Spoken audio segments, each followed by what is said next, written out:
Four games on tonight. There were three, I think, last Friday and none the Friday before that. So 4 games is pretty good for a Friday. And we've got some, well, let's see, key matchups. Yeah. There's a couple of interesting matchups, potentially key matchups going on here. So let's just jump right ahead into it with the Ottawa Senators at 4-3-1 in against Colorado at 6-2-2. This, of course, is the first game back in Colorado for Matt Duchene. And we're not expecting jersey retirements, golden sticks, silver sticks, or anything of that nature being presented to him. And yet, Duchene kind of knows that there's going to be some potential for something. It's funny, they ask, could there be boos when he returns? I'm not sure why. Colorado's been better since he left, so really there shouldn't be any booing when he comes out on the ice tonight. I guess we'll see, but there shouldn't be. Not only that, but his exit means that there's another first-round draft pick going to Colorado, so yay for Colorado. And honestly, Colorado's been a pretty darn good team over the last about 80 games since he left. On the Ottawa side of things, Shabbat leads the way in scoring with 3 goals and 7 assists. Chris Tierney at 2 goals and 7 assists. Duchene, 1 goal, 7 assists. Stone with 4 goals and 3 assists. Lajoie, 4 goals and 3 assists.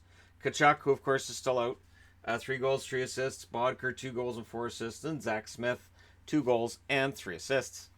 On the Colorado side of things, Mikko Rantanen with 4 goals, 12 assists, leads the way for them and is the highest scorer of anybody who's playing tonight. McKinnon, 8 goals, 7 assists. Landeskog, 8 goals, 4 assists. And then you get into the secondary scoring after that lethal first line. Soderberg, 3 goals and 3 assists. Kerfoot with a goal and 5 assists. Johnson and Barry are still tied with the 5 assists. And, of course, Compher, who's out, 3 goals and 1 assist for him.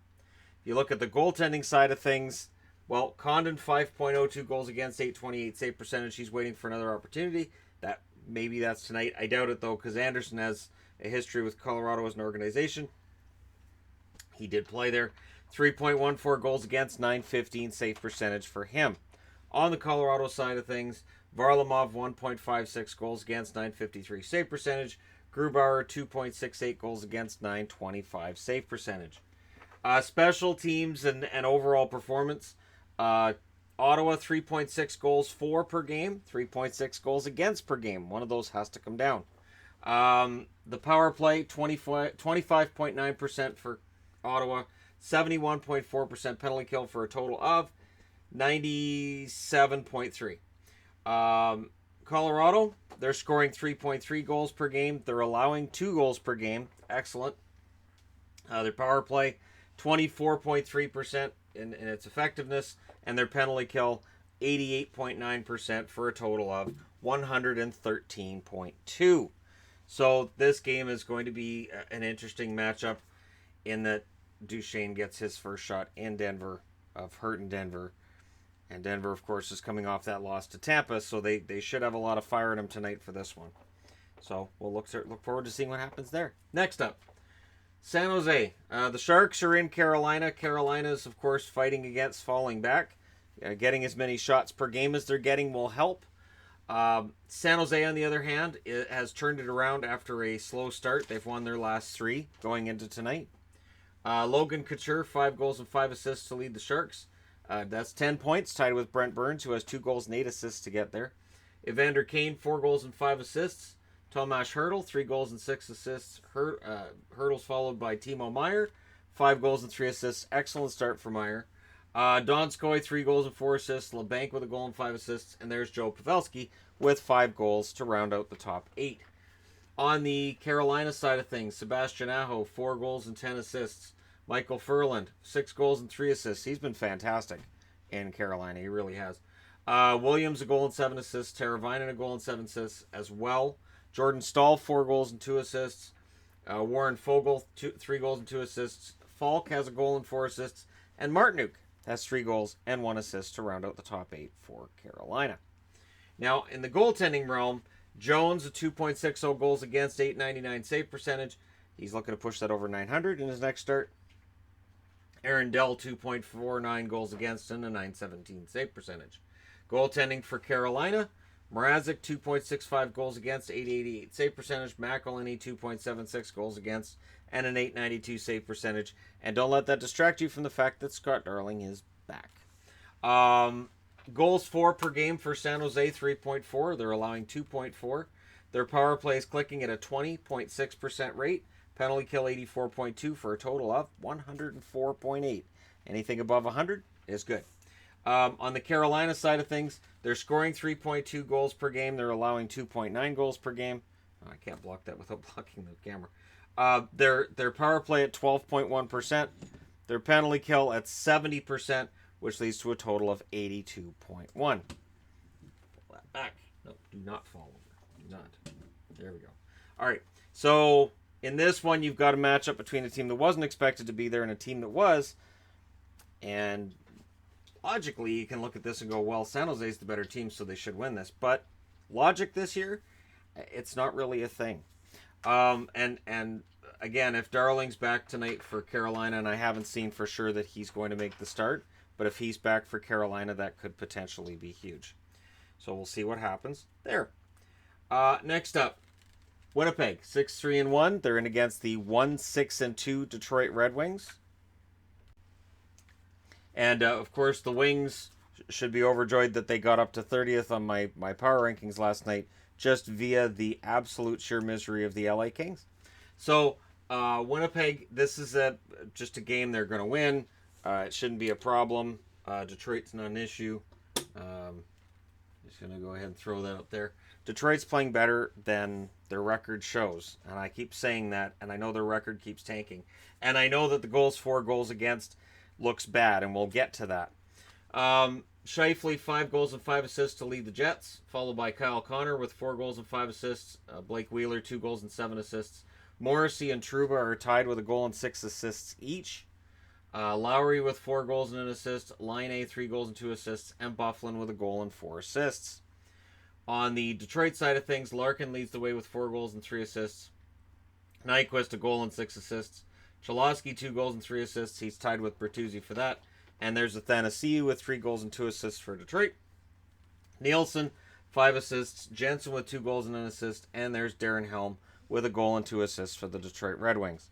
Now, if you're looking at the goaltending side of things, Hellebuck for Winnipeg, 2.99 goals against, 907 save percentage. Brossoit, 2.01 goals against, 955 save percentage. This is a spot where I could see them playing Brossoit too, because they're going into Toronto tomorrow night. I would imagine it's Brossoit tonight and Hellebuck tomorrow. On the Detroit side of things, Howard, 3.23 goals against, 907 save percentage. And Bernier, who's rocking a 5.07 goals against and an 833 save percentage. Goal differentials, Winnipeg scoring 3.1 per game. They're allowing 2.8 per game. Honestly, the goal differential isn't as large for Winnipeg in the positive side of things as we might have expected early in the season. Power play, Winnipeg 32.1%. Penalty kill 82.9% for a total of 115. Pretty solid score, but Winnipeg has had their shaky moments. And they're against a team in Detroit that's scoring 2.2 goals per game and allowing 4.2. There's been some goaltending issues and definitely the blue line as well. But Mike Green's supposed to be back making his, I believe this is his debut tonight. And we'll see if that's a positive or a negative effect, because I know there's people that are going to make both statements. On the power play side of things, they're actually pretty good. 24.1%. Penalty kill at 80.6 for a total of 104.7. And of course, Winnipeg's issue is that they take a lot of penalties. A lot. And yet they don't lead the league in being shorthanded, meaning that there's times where they take penalties and make sure they're taking somebody with them, via being a fight or being offsetting minors. But a lot of penalties for Winnipeg. Detroit takes a lot of penalties too. They're number 2 on the penalty list. And maybe we're going to see Bertuzzi and Byfuglien mix things up. There could be various mix-ups during the night involving fisticuffs, and it could be a fun game to watch, despite the two teams' records being so very, very different. And finally, last but not least, Tampa's in against Vegas. Tampa, of course, is 6-1-1. Vegas is 4-4-1. On the Tampa side of things, Braden Point leads the way with 5 goals and 3 assists. Yanni Gourde, forgot the R. It's fine, you guys know. No, somebody's going to be out there just twitching on that like that's not how that's spelled. So I'm going to just right over top because that'll work. Yanni Gourde, 4 goals and 4 assists for him, followed by Kucherov, 3 goals and 5 assists. Miller, 2 goals and 6 assists. So four players with 8 points in Tampa for those keeping track at home. Johnson, 3 goals and 2 assists. Palat, 5 assists. Hedman, 2 goals and 2 assists. And hey, look, Steven Stamkos has a goal and 3 assists in 8 games. So 4 points in 8 games for Stamkos. He's on pace for 41 points. Gotta get things in gear. On the Vegas side of things, scoring is an issue. Massive issue for Vegas. And they're coming out of the shootout loss to Vancouver, and scoring didn't look great in that game either. Marchessault with 5 goals and 5 assists. Carlson with 2 goals and 6 assists. Riley Smith, 2 goals and 3 assists. Eakin with 3 goals and an assist. Pacioretty and Reeves now both have 2 goals each. Howla and Belmar with a goal and an assist, which is the lowest total that gets on a top 8 on the board. In net, Vasilevsky at 1.8 goals against, 941 save percentage. Louis Domingue, 2.5 goals against, 934 save percentage. Oh yeah, so Vegas is having trouble scoring. Tampa's having no trouble keeping teams from scoring. This is a bad mix if you're Vegas. Subban, 2.71 goals against, 871 save percentage. Marc-Andre Fleury, 2.36 goals against, 904 save percentage. Fleury has got a lot better over the last couple of weeks. So Vegas is hoping that they're going to keep the score really low because we know Tampa probably will.